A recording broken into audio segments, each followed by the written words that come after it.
আচ্ছা দাদা বাবুরা বলুন তো আপনাদের এত চুলকোয় কেন?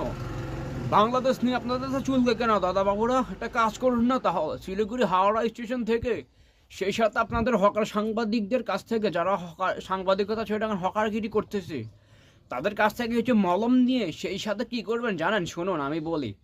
সেই সাথে রাজুদার পকেট পরোটা আনলিমিটেড ভাজি কাঁচা লঙ্কা শুকনো লঙ্কা সেই সাথে দুইটা পেক মেরে আপনাদের নিচে দিয়ে গেড়ে দিয়ে আপনারা শুয়ে পড়ুন, তাহলে আপনাদের চুলকানিটা কিছুটা কমবে, বুঝছেন? এছাড়া আপনাদের আর চুলকানি কমানোর আর কোনো উপায় দেখতেছি না আমরা।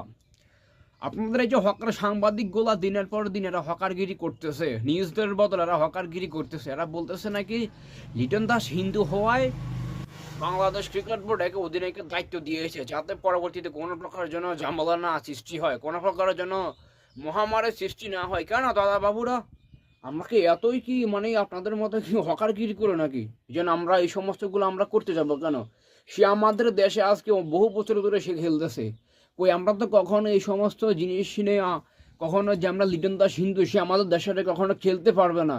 কেন মুস্তাফিজ মুসলিম হয় এই জন্য আপনারা ওর বিরুদ্ধে আপনারা লেগে পড়েছেন?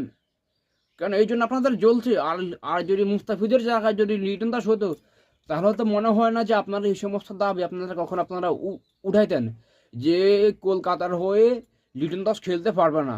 সে মুসলিম হয় সেই জন্য আপনারা এখানে অসাম্প্রদায়িকতা আপনারা সৃষ্টি করছেন কেন দাদা বাবুরা বলুন তো? কেন সৃষ্টি করছেন?